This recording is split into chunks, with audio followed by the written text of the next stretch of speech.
ഇനി ഇതിൽ രണ്ടാമത്തെ യൂണിറ്റ് ആയിട്ട് വരുന്നത് നമ്മുടെ കേരളത്തിലെ ഉത്സവങ്ങൾ, അതുപോലെ ആഘോഷങ്ങൾ, ആചാരങ്ങളൊക്കെയാണ്. ആഘോഷങ്ങളും ഉത്സവങ്ങളും മതനിരപേക്ഷമാക്കുന്ന കേരളീയ സ്വഭാവം.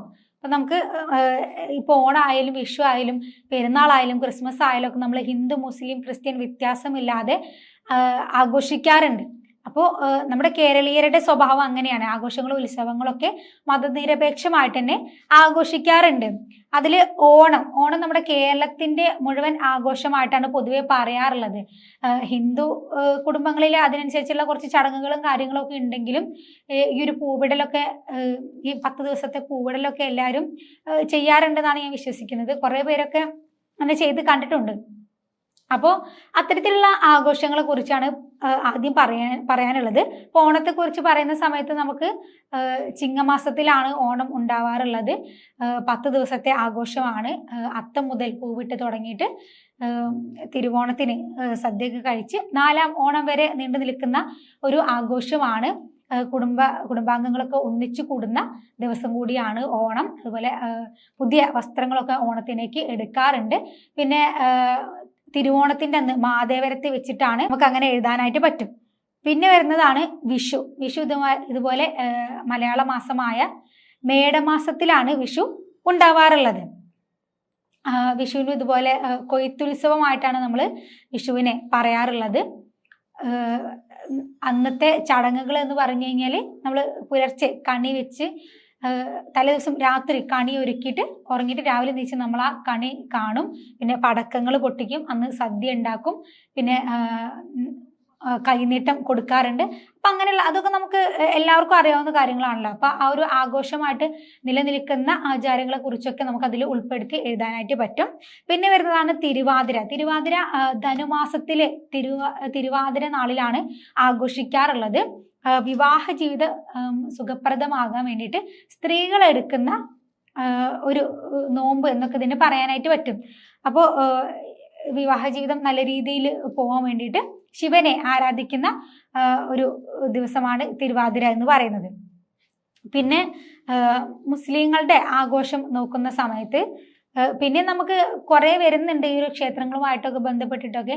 പക്ഷെ നമ്മൾ പ്രധാനമായിട്ട് നമുക്ക് പറയാനുള്ളത് ഓണം, വിഷു, അതുപോലെ ഇത്തരത്തിലുള്ള തിരുവാതിര, പിന്നെ ശിവരാത്രി, അതൊന്നും നമ്മൾ അത്ര വിപുലമായിട്ട് ആഘോഷിക്കാറില്ല. പിന്നെ വരുന്നതാണ് മുസ്ലിംസിൻ്റെതായിട്ടുള്ള റംസാൻ, അതുപോലെ ബക്രീദ്, പിന്നെ നബിദിനം. അതിൽ റംസാനിനാണ് അവർ 30 ദിവസം നോമ്പെടുക്കാറുള്ളത്. എന്നിട്ട് പിന്നെ 30ാമത്തെ ദിവസം അവര് നോമ്പ് മുറിച്ച് പെരുന്നാൾ ആഘോഷിക്കും. അതിൻ്റെതായിട്ടുള്ള കൃത്യമായിട്ടുള്ള ചടങ്ങുകളൊക്കെ അറിയണ്ടാവില്ല, നമുക്ക് പ്രത്യേകിച്ച് പറയേണ്ട ആവശ്യമില്ലല്ലോ. നോമ്പെടുക്കുന്നതിനെയാണ് അതിൻ്റെ പ്രധാനപ്പെട്ട ചടങ്ങ് എന്ന് പറയുന്നത്. പിന്നെ ബക്രീദ് എന്ന് പറയുന്നത് മകനെ ബലി നൽകാൻ തയ്യാറായിട്ടുള്ള നബിയുടെ സ്മരണയ്ക്കാണ് നടത്താറുള്ളത്.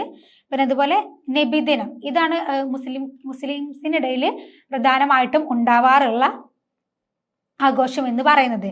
പിന്നെ വരുന്നത് ക്രിസ്ത്യാനികളുടേതാണ്. അവരുടേത് ക്രിസ്തുമസ്, അതുപോലെ ഈസ്റ്റർ, പള്ളിപ്പെരുന്നാൾ. ക്രിസ്തുമസിനെ കുറിച്ചൊക്കെ എല്ലാവർക്കും അറിയണ്ടാവും. നമ്മൾ ഡിസംബർ 25-നാണ് ക്രിസ്തുമസ് ആഘോഷിക്കാറുള്ളത്. അങ്ങനെ ക്രിസ്മസ് അപ്പൂപ്പൻ വരുന്നതും അങ്ങനെ അന്ന് പള്ളിയിൽ കുറച്ച് ചടങ്ങുകളും കാര്യങ്ങളൊക്കെ ഉണ്ടാവാറുണ്ടെന്ന് തോന്നുന്നു. അപ്പൊ അത്തരത്തില് ഈ പറയുന്ന എല്ലാ ആഘോഷങ്ങളും, ഈ 3 വിഭാഗത്തിന്റെ ഇടയിലുള്ള ആഘോഷങ്ങളൊക്കെ നമ്മൾ ഒരുപോലെ തന്നെ കേരളീയര് ആഘോഷിക്കാറുണ്ട്. അപ്പൊ ആ ഒരു കേരളീയ സ്വഭാവത്തെ അടയാളപ്പെടുത്തുന്നുണ്ട്.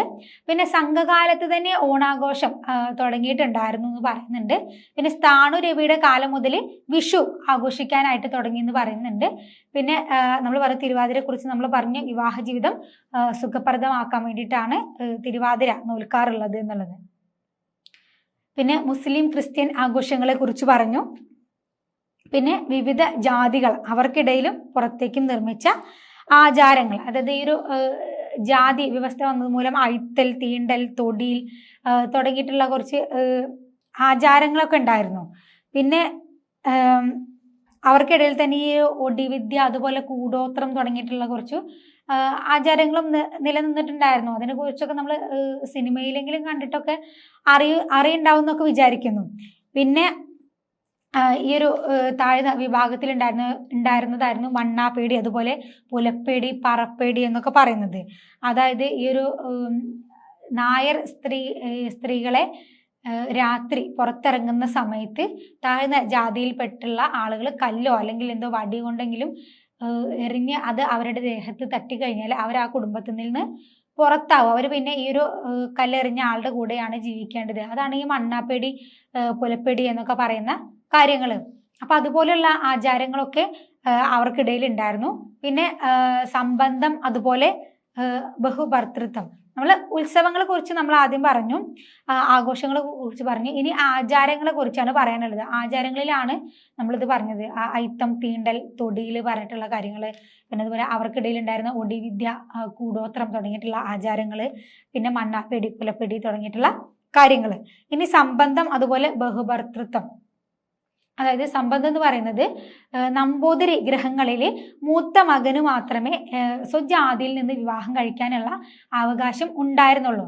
അപ്പോൾ ഒരു വീട്ടിൽ 3 ആൺകുട്ടികളാണെന്നുണ്ടെങ്കിൽ ആദ്യത്തെ മകന് മാത്രമേ സ്വജാതിയിൽ നിന്ന് വിവാഹം കഴിക്കാനായിട്ട് പറ്റുള്ളൂ. രണ്ടാമത്തെയും അതുപോലെ മൂന്നാമത്തെയും മക്കളൊക്കെ നായർ വീടുകളിൽ പോയിട്ട് സംബന്ധം കൂടിയായിരുന്നു പതിവ്. അവിടുത്തെ സ്ത്രീകളുമായിട്ട് അങ്ങനെ സംബന്ധത്തിൽ ഏർപ്പെടുകയാണ് ചെയ്തിട്ടുണ്ടായിരുന്നത്. അങ്ങനെ ഒരു സമ്പ്രദായം അന്ന് നിലവിലുണ്ടായിരുന്നു. അതുപോലെ ബഹുഭർത്തൃത്വം, അതായത് ഒരു സ്ത്രീക്ക് ഒന്നിൽ കൂടുതൽ ഭർത്താക്കന്മാർ ഉണ്ടാവുന്നത്. ഇതുപോലെ സംബന്ധത്തിനായിട്ട് നായർ തറവാട്ടുകളിലേക്ക് ഒരുപാട് നമ്പൂതിരിമാർ ചെല്ലും. അതുമൂലം ഒരു സ്ത്രീക്ക് ഒന്നോ അതിലധികമോ ഭർത്താക്കന്മാർ ഉണ്ടായിട്ടുണ്ട്. അപ്പൊ അതിനെയാണ് ബഹുഭർത്തൃത്വം എന്ന് പറയുന്നത്. പിന്നെ നിലമൊരുക്കുന്നത് മുതൽ വിളവെടുപ്പ് വരെയുള്ള കാർഷിക ആചാരങ്ങളും, അതായത് ഇല്ലം നിറ, പിന്നെ നിറ, പൊലി, പുത്തരി, അതായത് നമ്മൾ കൃഷിക്ക് വേണ്ടിയിട്ട് നിലം ഒരുക്കുന്നത് മുതൽ അത് ഉഴുതുമറിച്ച് അവിടെ വിത്തിട്ട് അത് ഉണ്ടായി വന്നിട്ട് അത് കള പറിച്ച് കുഴിച്ചിടുന്ന, അങ്ങനെ അത് കൊയ്യുന്നത് വരെയുള്ള ഒരുപാട് കാർഷിക ആചാരങ്ങൾ നമ്മുടെ കേരളത്തിൽ നിലവിലുണ്ട്. അതിലൊന്നാണ് ഇല്ലം നിറ, അതുപോലെ നിറ, പൊലി, പുത്തരി എന്നൊക്കെ പറയുന്നത്. അപ്പൊ ഇത്രയാണ് നമുക്ക് ഈ ഒരു യൂണിറ്റിനെ കുറിച്ച് പറയാനുള്ളത്. കേരളത്തിലെ ഉത്സവങ്ങൾ, അതുപോലെ ആഘോഷങ്ങൾ, ആചാരങ്ങൾ തുടങ്ങിയവയെ കുറിച്ചാണ് നമുക്ക് പറഞ്ഞത്.